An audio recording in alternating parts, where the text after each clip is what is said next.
Hello everyone, welcome back to the chan. Great to have you here today. So excited for today's video because today I am going to be talking about my 2024 TBR, or the top 12 books that I want to read in 2024. Now, is the trend technically 24 books to read in 2024? Yes, it is.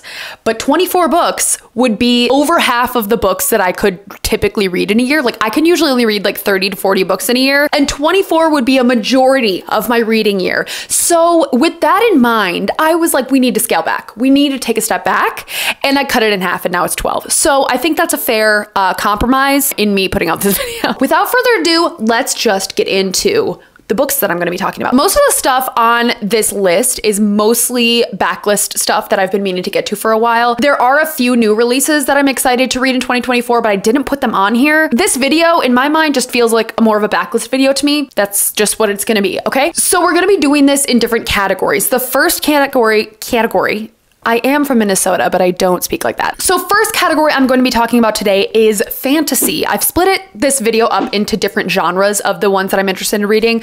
And fantasy is always my #1 genre. So obviously I have books in this category. Okay, first book being Royal Assassin by Robin Hobb. This is the second book in the Farseer trilogy. I read Assassin's Apprentice in 2023. Loved it. It spoke to my soul. I just feel like Fitz is the main character, and I just feel like this is a character that just sticks. It sticks with you, you know what I mean? Throughout the realm of the Elderlings, you follow Fitz from the time he's like a child to the time he's older. So you have this really long character study with this character. And that's the kind of book that I love. I love a character-driven book. Fitz, as a child, was abandoned by his parents and everyone he ever knew, and was dropped off at the steps of the palace, essentially. And he is basically an orphan in this like palace, and he's getting raised by different people within this palace and stuff like that. And he essentially becomes the assassin's apprentice, hence the first name. And you follow him throughout his journey as he learns to become an assassin. It was an incredible book. I think I gave this book 5 stars. I really loved it. Also, my husband so weird to say my husband, read the entire series, and that's one of his favorite series of all time. And like, I totally understand why people love these series so much. So Royal Assassin is definitely one of the ones that's top on my list. I really want to finish this book series within my lifetime, and I just feel like this is a character that's going to grow with me, you know? Like, I feel like I'm going to have a really big attachment to him, even though I already do, you know? Okay, cool. So definitely hoping to get to Royal Assassin in 2024, if not the third one in the Farseer trilogy as well, which can't remember the name off the top of my head, but if I could read both of those in 2024, I would feel awesome. Okay, next book that I have to talk to you about on this list is Jade City by Fonda Lee. This is the first book in the Greenbone saga, and I have been meaning to read this book for so long. I feel like this is a classic booktube staple in the fantasy world that I just haven't gotten to yet, and I feel like everyone loves this book so much. The biggest influencer of me wanting to read this book is Rachel from Neighborhood Readers. She read this entire series this year and absolutely loved it, and I just feel like I need to understand, you know? As far as what this book is about, I have a very preliminary understanding. Essentially, this is what I know. There is a magical world, right? Or a fantastical setting, and there's a war, as there always is a war. I don't know if it's the currency or if it's like just a very valuable material, like is jade, and jade is like very sought after in this world or something like that. And there's some like clans who like gatekeep all of the jade, or I honestly don't know. There's a world with jade, and then there's clans, and then there's a war, and that's all I know. And there's some like magical ability that can be used with jade. It sounds like jade is able to like unleash some powers or something like that. So there's definitely something magical going on here, but that's as much as I can tell you about this book. And does that make any sense? No, but it gives vibes. It's just giving like high fantasy and like politics and like war. I mean, I don't love war, but like every high fantasy book is obviously about a war. Isn't it always about war? So this book is actually on Spotify. If you have Spotify Premium, you can listen to this book for free. It is on there. So that's probably how I'm going to be able to listen to it. But I'm really hoping to get to it this year. I've heard the subsequent books in this series are unbelievable, and I just feel like this is a staple that I absolutely have to get to. So moving on, the third book that I want to read in the fantasy category is The Poppy War by R.F. Kuang. I love R.F. Kuang. I love R.F. Kuang. I've read both Yellowface and Babel, and like, incredible. incredible. I just want to read R.F. Kuang's backlist at this point, and I know The Poppy War, I don't know if that was her actual first novel. It definitely was the novel that I remember hearing about R.F. Kuang for, and I never read it, but I read Babel, and I was like, I have to read everything this author has ever put out. As far as the premises for The Poppy War, it sounds like it's about this young girl who, in order to avoid an arranged marriage, she basically like takes a test and is enrolled into a military college. I don't know if there is a war going on based around opium, but I think that's what I was reading. Honestly, I can't tell. So I don't really know much more about the book than that, but I just really want to read anything that R.F. Kuang puts out. I think her writing is absolutely stunning, and she always has an underlying message to her words. Like with Babel, it was just like, yes, you read this incredible, fantastical story, but like underneath it, it had such a deeper meaning with like colonialism and like racism and all that kind of stuff. It was so good, and I absolutely loved it. Same goes with Yellowface.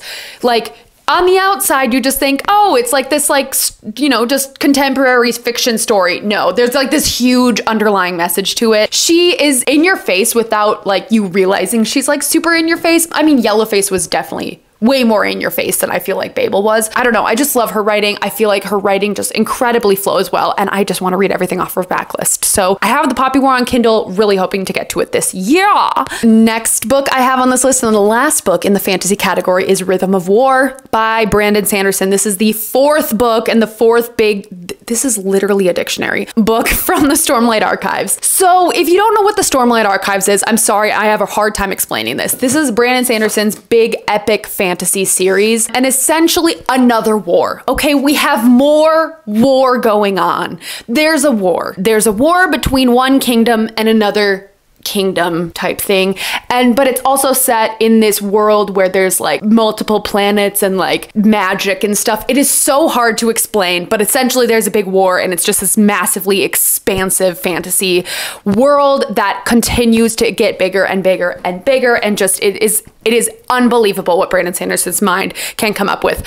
I have read every single one in this series so far, except Rhythm of War. I've started and stopped this book like 40 times, I swear to God, but I have to read it in 2024 because the fifth one comes out in 2025, and it's an absolute must read. I have to read that. So I need to get caught up with the series. Yeah, I have this book on audio. I highly recommend the audiobooks if you are interested in reading the Stormlight Archives.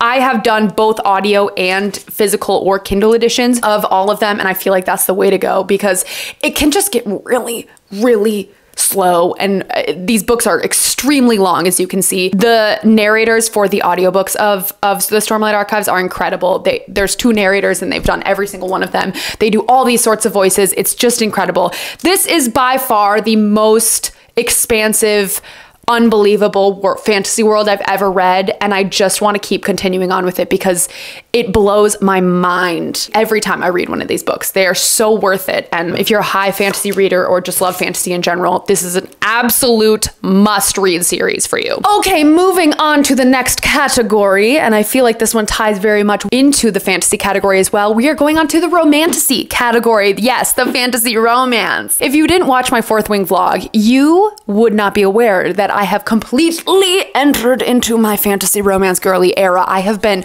trying to get to this point for so long, and Fourth Wing did it. Fourth Wing did it. I am here to stay, and I'm just like, literally all I want to do is read fantasy romance right now. It's just everything to me, okay? And I have 4 books in this category. The first book being, yes, Iron Flame. I just talked about Fourth Wing, okay? If I don't read this book before the end of 2023, this is an absolute must read in 2024. I'm going to be reading this like sometime either at the end of this year or beginning of next year. Girl, let me talk to you. Let's chat, okay? Fourth Wing is not like the most beautiful prose and the most creative plot lines and the most shocking twists and turns. Like, there's a lot of foreshadowing and pretty easy foreshadowing to see if you have a few brain cells. Like, I feel like the reason I loved Fourth Wing so much is because it just brought me back to when I was a teenager, and it gave me all of the feels of Hunger Games and Divergent and all that kind of stuff. I just loved it. I read it at the right place and the right time, and it hit different for me, okay? And I really, really want to read Iron Flame. I know people have been giving this mixed reviews. A lot of people have said this is not as good as the first one, but I'm hoping it's going to be just like one of those ones where it's like, okay, you have to read this to understand what's going to happen in the rest of the series. Apparently there's going to be 5 books, so I am just so super excited to read this. This is like literally next up TBR for me. If you don't know what Fourth Wing is about, essentially it's about this girl named Violet, and she is going to a school to become a dragon rider and to fight for this country's who's had a 400-year-long war. Why is it 400 years? I don't know. That is the basic premises of this, and there is obviously a romance in it, and I was here for every single second of it. I absolutely loved it. But I really, really want to get to Iron Flame in the next year. This is absolute must. Next up on my TBR, cannot wait to read it. Next book I have in the fantasy romance category is Empire of Storms. Yes, you've been waiting for it. We've all been waiting for it. Empire of Storms is the 5th book in the Throne of Glass series. I started doing a full-on reading vlog for every single book in this series like literally a year and a half ago, and I'm still reading it. If you have not seen any of those videos, or if you are interested, I'm going to leave the playlist link down below. Throne of Glass is, how would we describe it? There's a war! There's a war! Isn't there always war? Well, is there a war? I feel like there is. Yeah, there's a war. There's a war. So as far as what the Throne of Glass series is about, it's Sarah J. Maas's like one of her new adult fantasy series. It's about this young woman who is an assassin, and I feel like that's all I need to say. I can't really explain it in too depth of detail because it's been a while, number one, since I read the book. And number two, there is a lot that goes to it. But if you know Sarah J. Maas in any capacity, you know there's a good romance going on in here too, and which I am a stan for. I absolutely love it. I've been waiting to get to Empire of Storms for a while. I just feel like I've been intimidated to read the next one, but I'm going to be reading this sometime in 2024, hopefully early 2024. And definitely vlogging the experience because I know a lot of you are interested in my thoughts in this one. Okay, next book I'm interested in reading in the fantasy romance category is A Serpent and the Wings of Night by Carissa Broadbent. This book has been surging around the booktube fantasy romance community for the last like 6 months or so, and I'm really, really interested in reading it. Just reading the synopsis, it sounds so interesting. It's basically about this young woman who, I think she's human, and then she gets like, I don't know if she gets like taken away by vampires or something, but there's a vampire. And it sounds like that's like a hate to love romance or something, and there's vampires and there's a war. There's always war. I really don't know much about this, but I just feel like everyone in the fantasy romance booktube world loves this book, and everyone just raves about this author too. And I just really, really want to see what it's about. I really enjoy reading books about vampires. Do I? I mean, I like Twilight, and then I also liked A Dowry of Blood. That was really interesting. I feel like I read another vampire book recently too that I did really enjoy. So I guess I do like reading books about vampires. There's something mysterious about it, you know, and frightening. Yeah, I really don't know much if I can tell you anything else about this book other than the fact there's vampires and war, and they fall in love, probably likely because it's a fantasy romance. So I'm really hoping there's a little bit of a hate to love trope. That's my favorite trope. And I am just really interested to see what I think about this. So I have like a family book club with like a few of like in-laws and like cousins-in-law and stuff like that. And we all are going to be doing fantasy romance reading. And this is going to be our book for January, February. So I will definitely be reading this book, and I'm really, really interested to give you my thoughts. And the last book that I want to read in the fantasy romance category is Once Upon a Broken Heart by Stephanie Garber. Yeah, I want to read it. Okay, so if you watch my winter TBR Tinder, you would see that I swiped right on From Blood and Ash, okay? And I talked to you about how one of my best friends really, really likes that book. Well, I was totally wrong, okay? It wasn't From Blood and Ash, it was Once Upon a Broken Heart. And I feel dumb for mixing those up. I don't know, sometimes all the titles blend together in my head, and like I forget what fantasy romance book, which one is which, you know? Once Upon a Broken Heart sounds like it is a like House of Cards retelling or something. There's like a card, like it sounds like it's like a deck of cards retelling. Is the deck of cards even a story? It sounds like there's cards, okay? It's based off of the cards. It sounds like this is a fantasy romance based around the idea of a deck of cards. And I don't know much more about that. Like I said in my TBR Tinder video, if I didn't mix it up with From Blood and Ash, my best friend loves this series. And I think it's like more of a guilty pleasure for her rather than her actually being like, no, you need to read it.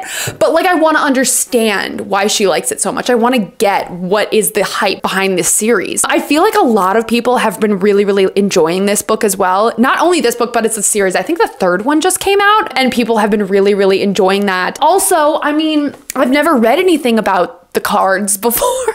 So I'm willing to give it a try and I'm willing to see what I think about it. So Once Upon a Broken Heart, please don't let me down. Also, it's YA fantasy romance too, which I haven't read a YA fantasy romance literally probably since Twilight. So I'm really, really interested to see what I think about it. Also, I'm thinking about doing a fantasy romance reading vlog, maybe featuring that book and a few others if I can actually read more than one book in 1 week. Let me know what you think about that in the comments below. Moving on, we have 2 straight up romance books that I am interested in reading on here. The first one is The Duke and I. This is the first book in the Bridgerton series. I got the special edition Illumicrate Bridgerton series this year, and like they are sitting so beautifully on my shelves, and all I want to do is just read it. I think like the 3rd or 4th season of Bridgerton is coming out this year, which I love that show. I love that show. It never lets me down. I feel like I enjoy it so much every single time I watch it. And I really, really want to read the books because I just feel like there's something about that like 1800s romance category. Like, I don't know what it is about like that 1800s Victorian. Is it 1800s or is it like 1600? I don't even know. The historical romance, there's something to it, you know? And I don't know what it is, but there's like a little bit of crack in it that I just like, I've read a few of them before and I've loved them. Like, I don't even know how to explain it. It's different. It's different than fantasy romance, but it just like the show Bridgerton, I just loved it so much. And I really, really want to read the first one. If you don't know what Bridgerton is about,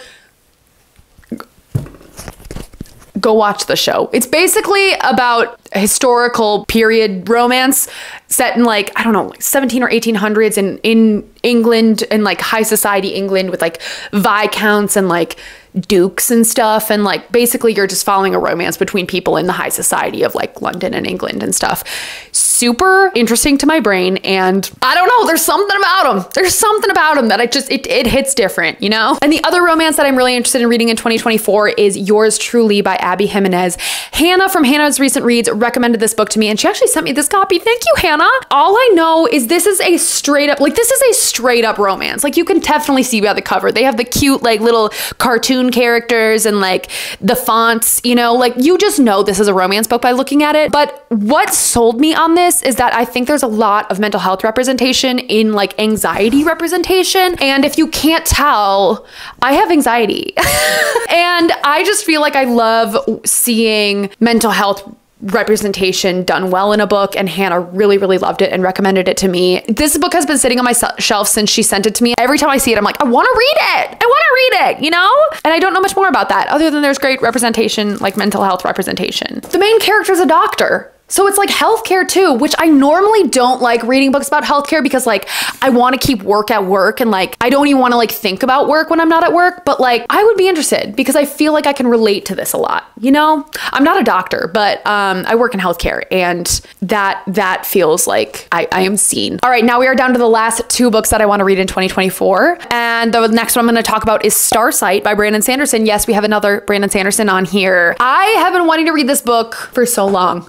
I read Skyward like back in like 2020 or something like that. And I loved that book so much. It's like a YA sci-fi about this young woman named Spensa who is learning to be a fighter pilot, and they like live on another planet or something like that. But then there's like a war between like some things in the sky. There's another war. There's a war between things in the sky and then her planet, and she's learning to become a fighter pilot to like help in the war or something. And the book left you on a cliffhanger, and I I heard Starsight is not as good as the first one. Like I heard Skyward is like the best one in the series, but I really want to keep going with it. I loved it. I just felt like it was like wholesome and I enjoyed it. And like, it was just such a good time. And also space. I love reading books set in space or learning about space or anything that has to do with space. Like Interstellar is one of my favorite movies. Space is so cool to me and I love it. So that's why I want to read that book. I just want to get back into that world. I think it's so cool and beautiful. And like, I don't know, I just had a really fun time when I was reading Skyward. And the last book on this list is Heartstopper Volume 5. I think this book just came out, like literally just came out. I think if not like last week, then like a few weeks ago or something. Heartstopper, again, are you living under a rock? Okay, this is the 5th installment in a graphic novel series based around these two characters, Nick and Charlie. It's like a young adult queer graphic novel series about these two boys who just like fall in love. And it's the most wholesome, beautiful thing. There is just like great representation in these books. It's written by Alice Oseman and it was turned into a TV show. And like my heart soars whenever I think about Heartstopper. It's just like the most wholesome thing in the entire world. And it also like, it made me cry. The 4th one made me cry so much. And I'm just like so excited to read the 5th one. I love this series with my whole heart and soul. It's just like, it's so beautiful and really cannot wait to read this one. I just gotta go get a copy. I gotta get my hands on it somehow, you know? All right, so that concludes the 12 books that I want to read in 2024. Please leave in the comments down below all of the books that you are interested in reading in 2024 or your top ones that you're interested in reading in 2024. If you are interested in learning about what I'm going to be reading this winter, I just posted my winter TBR Tinder, which is my TBR game that I play quarterly. And I'm going to leave the link for that right here if you are wanting to go check that out. If not, I hope you guys have a wonderful rest of your day, night, whatever you're doing, wherever you are. I love you so much. Thank you for tuning into this video and I will see you in my next one. Peace and love. Bye.